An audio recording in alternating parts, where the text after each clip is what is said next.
नमस्कार साथियों, स्वागत है आपका सिविल लक्ष्य अकेडमी के छत्तीसगढ़ करंट अफेयर्स प्रोग्राम में।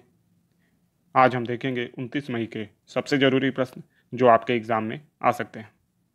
तो शुरू करते हैं 29 मई के सबसे ज़रूरी प्रश्न। पहला प्रश्न है, छत्तीसगढ़ राज्य से जीएसटी मंत्री कौन है जिन्होंने 28 मई को आयोजित जीएसटी काउंसिल की बैठक में भाग लिया? इसका सही जवाब है टीएस सिंहदेव।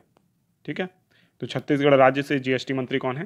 टीएस सिंहदेव हैं और इन्होंने बैठक में भाग लिया और 3 सुझाव भी दिए, जिसमें पहला सुझाव था कोरोना दवा पर जीएसटी में छूट, और ये छूट कितनी परसेंट हो? पूर्णतः हो, 100% छूट हो, और जीएसटी टैक्स कलेक्शन इसमें 0% हो। ठीक है, ये पहला सुझाव था इनका। दूसरा सुझाव ये था कोरोना शेष की दर, जो शेष की राशि जो है उसको घटाना या उसको बराबर बांटना। ठीक है, फिर तीसरा है जीएसटी काउंसिल की सारी सूचना सभी जीएसटी मंत्रियों को हो, है ना, उनके द्वारा जो भी फैसले लिए जाते हैं उसकी सूचना किसको हो? जीएसटी मंत्रियों को हो, यानी सभी राज्यों के जीएसटी मंत्रियों को हो। तो ये 3 सुझाव इन्होंने दिए। ठीक है, तो इसको याद रखिएगा।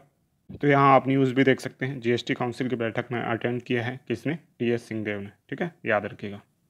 नेक्स्ट क्वेश्चन है, हाल ही में पूर्व प्रशासनिक अधिकारी या रिटायर्ड आईएएस अधिकारी एवं सर्व आदिवासी समाज छत्तीसगढ़ के महासचिव का निधन हो गया। उनका नाम क्या था? संजय मरकाम, हरिशंकर कमरू, नवल सिंह मंडावी, राजेश मरकाम। इसका सही जवाब है नवल सिंह मंडावी। ठीक है, तो इन्हें मुख्यमंत्री श्री भूपेश बघेल जी ने भी श्रद्धांजलि दी है। ठीक है, तो बहुत ही महत्वपूर्ण शख्सियत थे ये, तो इनका नाम आप याद रखिएगा, एग्जाम में आ सकता है। नेक्स्ट क्वेश्चन है, राज्य सरकार के अनुसार सुकमा जिले के कुपोषण की दर में कितने प्रतिशत की कमी आई है? तो इसका सही जवाब है 9% की। ठीक है, तो इसको याद रखिएगा कि 9% की कमी आई है सुकमा जिले में कुपोषण में। ठीक है, और यहाँ ये राज्य सरकार ने अपना ऐड दिया हुआ है, तो इसमें भी आप यहाँ पे देख सकते हैं कि कुपोषण की दर में गिरावट 9% की कमी। ठीक है, ये पॉइंट को आप हाईलाइटेड कर दे रहा हूँ मैं, तो देख लीजिए। इसके अलावा देखिए चितलनार, झारसुगड़ा जैसे जगरगुंडा जैसे दुर्गम क्षेत्रों तक यानी स्वास्थ्य सुविधाएं पहुंच गई हैं। ठीक है, और वहाँ स्कूल आंगनबाड़ी में फिर से ऐसा बोला जा रहा है कि बच्चों की आवाजाही बढ़ेगी, है ना। नेक्स्ट क्वेश्चन है, छत्तीसगढ़ भूभाग का कौन सा हिस्सा यास तूफान में से सर्वाधिक प्रभावित रहा? तो इसका सही जवाब है उत्तरी छत्तीसगढ़। ठीक है, तो उत्तरी छत्तीसगढ़ के जो ज़िले हैं जैसे कि आपका सरगुजा, बलरामपुर, आपका सूरजपुर का उत्तरी भाग, कोरिया ज़िले का उत्तरी भाग, इसके अलावा जसपुर, यहाँ पे जो यास तूफान है उसकी हवाएं करीब 85 किलोमीटर प्रति घंटे की रफ्तार से चल रही थी, है ना, और काफ़ी ज़्यादा यानी यहाँ पे प्रभाव दिखा, बारिश खूब हुई। हालांकि जान की हानि अभी तक सुनने में नहीं आई है, लेकिन पेड़ वगैरह गिरे हैं और मैन पार्ट में भारी बारिश हुई है। इसके अलावा झारखंड भी इससे बहुत ज़्यादा प्रभावित रहा है। तो जो यास तूफान की जो दिशा थी वो उड़ीसा से होते हुए छत्तीसगढ़ के उत्तरी भाग तक थी। हालांकि उसमें ये स्पष्ट दिख रहा था कि छत्तीसगढ़ आते आते उसकी तीव्रता काफ़ी कम हो जाएगी। ठीक है, नेक्स्ट क्वेश्चन है, सालासर बालाजी धाम मंदिर कहाँ स्थित है? बिलासपुर, रायपुर, भिलाई या दुर्ग? तो इसका सही जवाब है रायपुर। ठीक है, तो ये मंदिर IBC 24 जो न्यूज़ चैनल है उसमें दिखाया जा रहा था, तो वहाँ से मैंने ये क्वेश्चन उठाया है। ठीक है, तो याद रखिएगा ये मंदिर, क्योंकि मंदिरों से छत्तीसगढ़ में बहुत ज़्यादा क्वेश्चन आता है और ये न्यूज़ में रहता है ये मंदिर, तो इसको याद रखिएगा। नेक्स्ट क्वेश्चन है, छत्तीसगढ़ जैव विविधता बोर्ड फोटोग्राफी प्रतियोगिता के कारण विवादों में से घिर गया। इसका मुख्यालय कहाँ स्थित है? बिलासपुर, रायपुर, भिलाई या दुर्ग?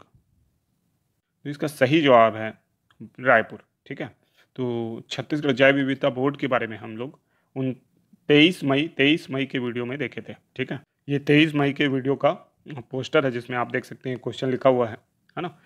डॉक्यूमेंट्री फिल्म भी इस दिन लागू की गई थी, यानी रिलीज़ की गई थी, लोकार्पण मेहमान परिंदे का। तो ये वीडियो आप बहुत अच्छे से देख लीजिएगा, क्योंकि इस वीडियो में अंतर्राष्ट्रीय जैव विविधता दिवस के बारे में और साथ ही साथ जो राज्य का जैव विविधता बोर्ड है उसके बारे में बहुत सारी जानकारी दी गई हैं जो आपके एग्ज़ाम में आ सकती हैं, क्योंकि जैव विविधता से संबंधित और उसके हाथ से संबंधित हमेशा पर्यावरण में भी और दूसरे स्थानों में भी पूछा जाता है। ठीक है, और ये तो आपके छत्तीसगढ़ के मेंस के सिलेबस में भी है, तो उस दृष्टि से भी बहुत इंपॉर्टेंट है। और इस वीडियो को काफ़ी लोगों ने देखा भी है, तो आप बिल्कुल मत मिस कीजिएगा इस वीडियो को। अब देखते हैं छत्तीसगढ़ सामान्य ज्ञान के प्रश्न। इसका पहला प्रश्न है, छत्तीसगढ़ राज्य का सबसे बड़ा अफवाह तंत्र कौन सा है? महानदी अफवाह तंत्र, गोदावरी अफवाह तंत्र, गंगा अफवाह तंत्र या नर्मदा अफवाह तंत्र? तो इसका आंसर आप जानते होंगे, महानदी अफवाह तंत्र है। ठीक है, अब देखिए महानदी अफवाह तंत्र का जो प्रतिशत है वो 56.15% है ना, और 77.43 हज़ार किलो यानी वर्ग किलोमीटर इसका क्षेत्रफल है। वहीं गोदावरी अफवाह तंत्र जो है 28.64% और लगभग 36,000 वर्ग किलोमीटर में फैला हुआ है। सोन गंगा अफवाह तंत्र 13.63% में फैला हुआ है ना, और ये 18,000 वर्ग किलोमीटर के आसपास क्षेत्रफल में फैला हुआ है। जबकि नर्मदा अफवाह तंत्र जो है 0.55% में फैला हुआ है। ठीक है, और ये 750 वर्ग किलोमीटर क्षेत्रफल में फैला हुआ है। इसके साथ ही साथ एक ब्राह्मणी अफवाह तंत्र है। कुछ बुक्स इसको महानदी अफवाह तंत्र में शामिल कर लेती हैं, तो महानदी का जो क्षेत्रफल है उसको थोड़ा बढ़ा देती हैं वो, है ना, और प्रतिशत को भी। और अलग से जो बुक लिखती हैं उसमें ये 1% क्षेत्र लगभग भूभाग को कवर करता है, और 1,000 वर्ग किलोमीटर के आसपास के क्षेत्रफल को भी कवर करता है। तो इतनी चीज़ें आप इस अफवाह तंत्र से याद रखिएगा। नेक्स्ट क्वेश्चन है, महानदी का सतयुग में प्राचीन नाम क्या था? तो इसका सही जवाब है नीलोत्पला। ठीक है, देखिए कनक नंदिनी इसका प्राचीन नाम है। ठीक है, ये याद रखिएगा। नीलोत्पला इसका सतयुग या वायु पुराण में भी नाम क्या है? नीलोत्पला। ठीक है, चित्रोत्पला द्वापर युग या स्कंद पुराण में नाम है। और महानदी इसका वर्तमान नाम है, इतना याद रखिएगा। महानंदा वगैरह नाम नहीं है ना, महानंदा जो है उनके नाम पर इसका नाम रखा गया है महानदी, लेकिन नदी का नाम नहीं है महानंदा।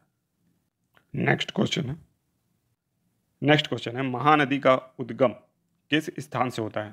पानाबरस की पहाड़ी, छुरी मतरिंगा की पहाड़ी, सिहावा पर्वत या बिंद्रा नवागढ़ की पहाड़ी? तो इसका सही जवाब है सिहावा पर्वत धमतरी। ठीक है, महानदी का जो उद्गम स्थान है सिहावा पर्वत धमतरी में।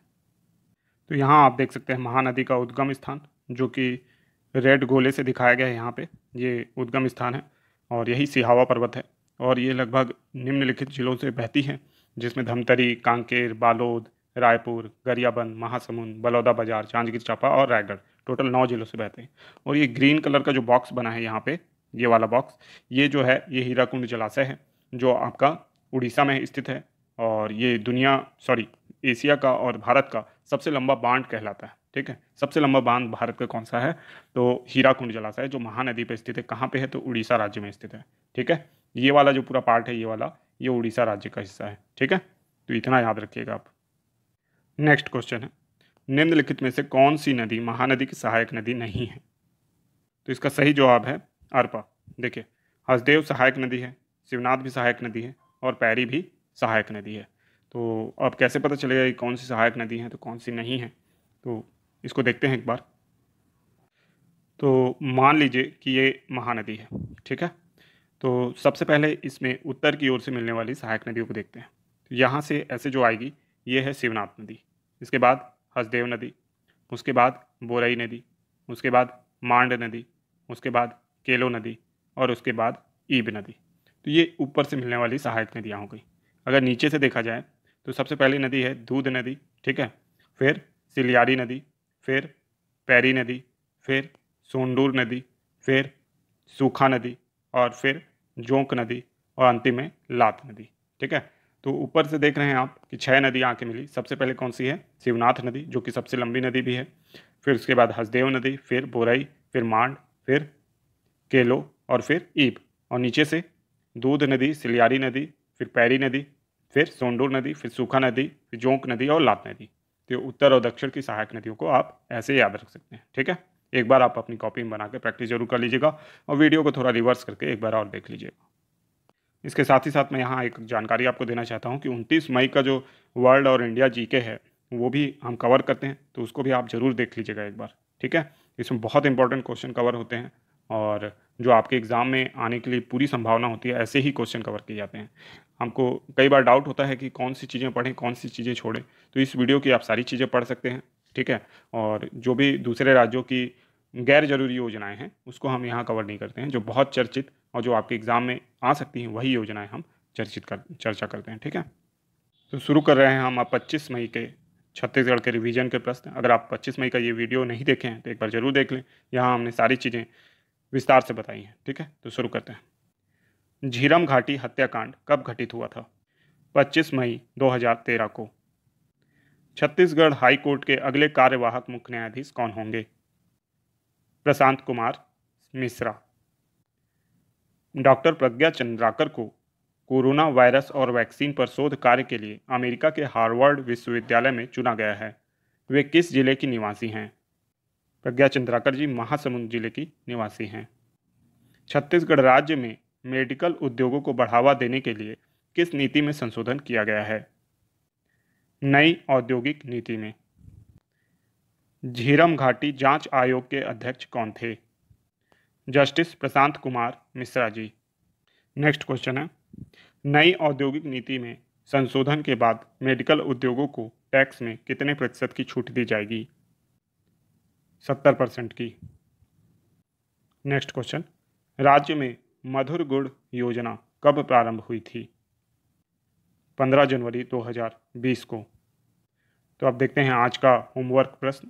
तो एक छोटा सा प्रश्न है आप लोगों के लिए, राज्य में कितनी कृषि उपज मंडियां कार्यरत हैं? 66, 67, 68, 69। तो इसका उत्तर आप बताइएगा कमेंट बॉक्स में, ठीक है। जो सही उत्तर होगा उसे पिन कर दिया जाएगा। साथ ही साथ आपसे निवेदन है कि आप टेलीग्राम ग्रुप ज्वाइन कर लें, इसके साथ ही साथ फेसबुक पेज को भी लाइक कर लें।